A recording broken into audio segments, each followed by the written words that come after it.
Assalamualaikum warahmatullahi wabarakatuh. Hai, saya Fatih Risenda dari kelas 11 MIPA 8.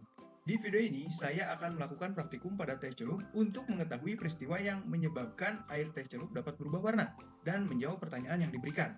Oke, kita langsung saja praktekkan. Pertama, siapkan alat dan bahan berupa 3 buah gelas, 3 buah teh celup, air panas, air dingin, dan air biasa dengan suhu normal. Kemudian yang kedua, kita langsung saja kepada langkah kerjanya.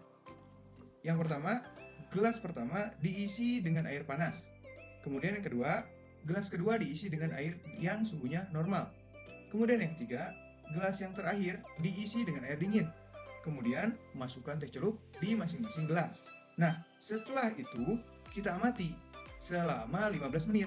Dan di setiap 5 menitnya, kita lakukan pengamatan terhadap masing-masing gelas. Oke? Hasil dari pengamatan selama 15 menit ini adalah pada 5 menit pertama, teh celup dengan air panas langsung berubah menjadi mulai kecoklatan. Teh celup dengan air biasa mulai kekuningan, teh celup dengan air dingin tidak terjadi perubahan warna. Kemudian pada 5 menit kedua, teh celup dengan air panas warnanya berubah menjadi coklat. Teh celup dengan air biasa mulai kecoklatan. Teh celup dengan air dingin mulai kekuningan. Dan pada 5 menit ketiga, teh celup dengan air panas menjadi coklat tua. Teh celup dengan air biasa menjadi coklat muda. Dan teh celup dengan air dingin menjadi kuning. Dan inilah datanya.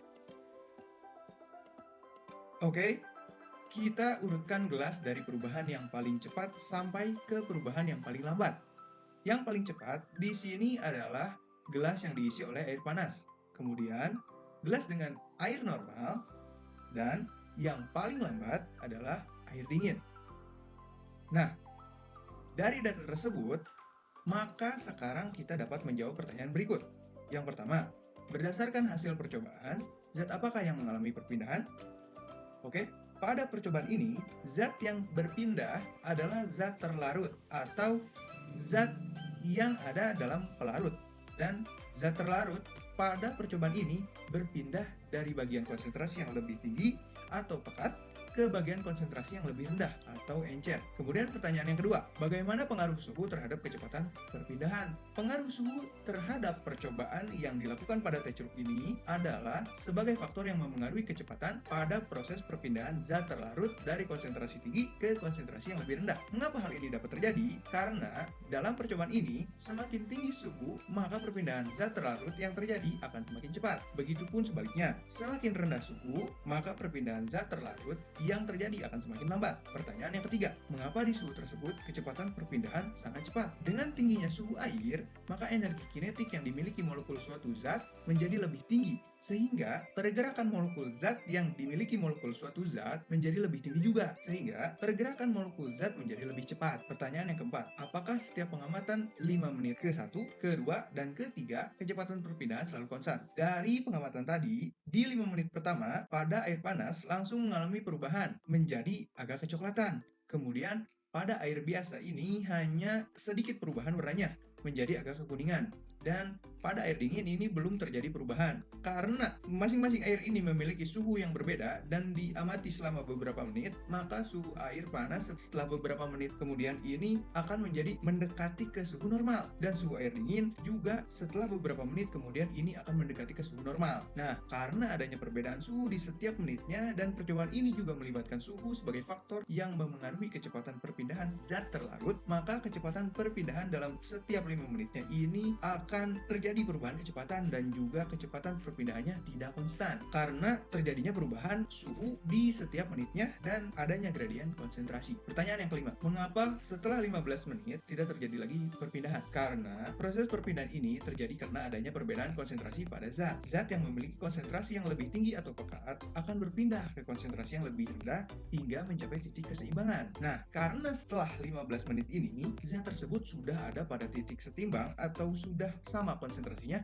maka tidak akan terjadi perpindahan lagi. Pertanyaan yang keenam, kesimpulannya, percobaan tersebut merupakan contoh dari transportasi pasif. Jadi, percobaan yang dilakukan kali ini adalah percobaan yang melibatkan transportasi pasif difusi. Karena percobaan ini sesuai dengan pengertian dari difusi, yaitu sebuah peristiwa perpindahan zat terlarut dari konsentrasi larutan yang tinggi atau pekat, atau nama lainnya adalah hipertonis, ke suatu lingkungan yang memiliki larutan yang konsentrasinya lebih rendah atau encer, atau nama lainnya adalah hipotonis, sampai mencapai titik seimbang atau memiliki konsentrasi yang sama atau disebut dengan equilibrium. Pertanyaan yang ketujuh, sebutkan contoh aplikasi transportasi tersebut yang terjadi pada tubuh kita. Transportasi difusi yang terjadi dalam tubuh kita adalah pada saat proses pertukaran gas yang terjadi selama respirasi di dalam tubuh kita. Setelah terhirup, oksigen dibawa ke paru-paru dan dengan cepat berdifusi melintasi membran alveoli dan memasuki sistem peredaran darah dengan berdifusi melintasi membran kapiler paru. Bersamaan, karbon dioksida bergerak ke arah yang berlawanan, berdifusi melintasi membran kapiler dan masuk ke dalam alveoli, di mana ia dapat dihembuskan. Proses perpindahan oksigen ke dalam sel dan karbon dioksida keluar terjadi karena gradien konsentrasi zat-zat ini. Masing-masing bergerak menjauh dari masing-masing area dengan konsentrasi lebih tinggi menuju area dengan konsentrasi lebih rendah. Respirasi sel adalah penyebab rendahnya konsentrasi oksigen dan tingginya konsentrasi karbon dioksida dalam darah yang menciptakan gradien konsentrasi. Karena gasnya kecil dan tidak bermuatan, mereka dapat langsung melewati membran sel tanpa protein membran khusus. Oke, semoga video ini bermanfaat. Terima kasih. Wassalamualaikum warahmatullahi wabarakatuh.